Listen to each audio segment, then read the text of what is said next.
Assalamualaikum warahmatullahi wabarakatuh. Bismillah, alhamdulillah, wassalatu wassalamu ala rasulillah, amma ba'du. Pada bagian yang keempat ini kita melanjutkan tema tentang Allah di langit. Sebagaimana di dalam hadis riwayat Imam Muslim, tepatnya di dalam Sahih Muslim, yaitu hadis ke-537, bahwasanya Nabi bertanya kepada seorang budak perempuan. Pertanyaannya, Ainallah, di mana Allah? Pertanyaannya Nabi. Kemudian budak ini menjawab, Fis sama, Allah di langit. Lalu Nabi bertanya, Man ana, siapa saya? Qolat, budak ini menjawab, Anta Rasulullah, engkau Rasulullah. Qala, Nabi berkata kepada Muawiyah bin Al-Hakam As-Sulami, A'tikha fa innaha mu'minah.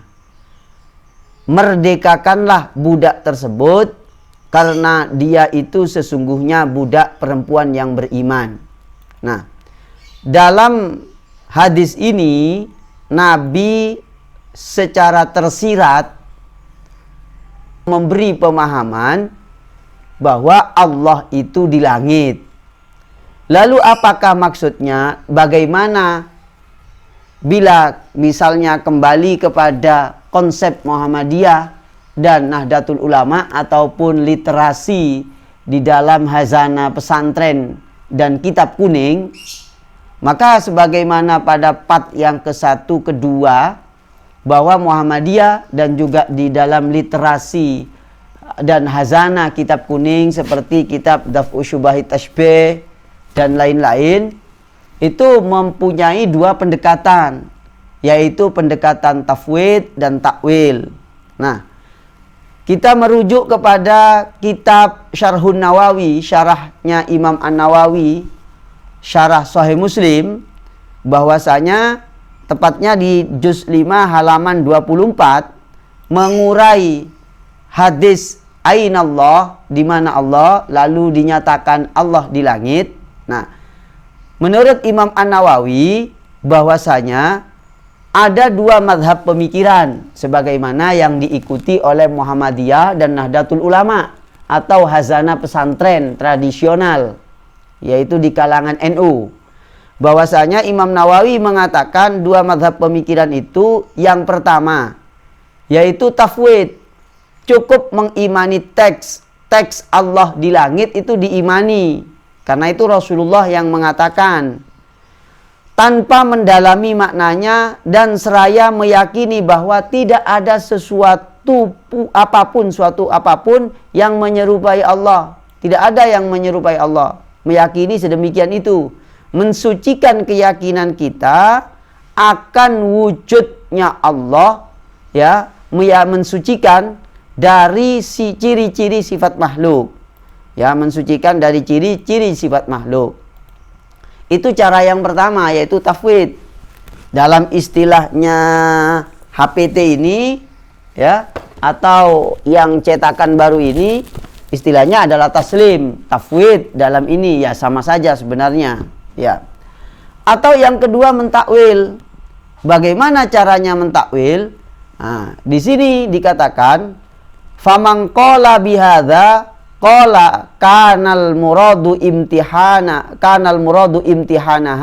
hal hiya muwahhidatun tuqiru bi anal khaliq al mudabbir al fa'al huwa Allah wahdahu wa huwa alladhi idza da'ahu ad-da'i istaqbala as-sama. Barang siapa yang mentakwil, yang menghendaki takwil, berarti dia itu mengarahkan teks Allah di langit kepada makna yang sesuai dengan zatnya Allah. Yaitu apa yang dimaksud hadis ini adalah Nabi Muhammad menguji, ngetes, ya, apakah budak itu, budaknya Muawiyah bin Al-Hakam itu bertauhid atau tidak? Bertauhid atau tidak? Yaitu dia bertauhid, mengakui bahwa pencipta, pengatur dan pelaku atas segala sesuatu itu adalah Allah Subhanahu wa taala. Nah, dialah Allah yang jika seorang pendoa memohon kepada Allah, si pendoa ini menghadapkan tangannya ke langit, sebagaimana ketika orang itu sholat itu menghadap ke kiblat, gitu loh. Dan menghadapkan ke langit dan ketika berdoa dan sholat menghadap kiblat itu tidak berarti membatasi zatnya Allah itu ada di arah langit dan di arah Ka'bah, bukan begitu maksudnya, gitu loh. Hanya kalau orang itu berdoa, kiblatnya doa ke langit. Ketika sholat itu menghadap ke Ka'bah, itu kiblatnya sholat, begitu loh.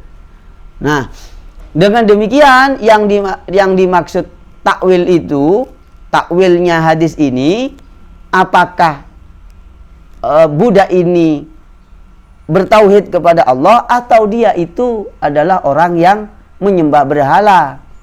Nah, ketika Buddha ini menjawab bahwasanya dia mengakui Allah itu di langit, maka Nabi menyatakan dia itu adalah orang ahli tauhid, seperti itu. Nah, katanya Imam Qadiyat, ya, tidak ada perbedaan pendapat di antara ulama ahli fikih, ahli hadis, ahli ilmu kalam, bahwasanya zahirnya teks, ya, zahirnya teks yang secara tekstual menyiratkan makna Allah itu di langit, berarti itu ditakwil, tidak menghendaki zahirnya ditakwil, bahwasanya yang dimaksud itu adalah Allah yang berkuasa di langit. Itu yang dimaksud itu Allah yang menguasai atau yang berkuasa di langit. Itu semua sepakat. Semua ulama ahli hadis, ahli fikih, ahli ilmu kalam dan lain-lain. Seperti itu. Sekian, terima kasih. Assalamualaikum warahmatullahi wabarakatuh. Sallallahu ala Muhammad. Sallallahu alaihi wasallam.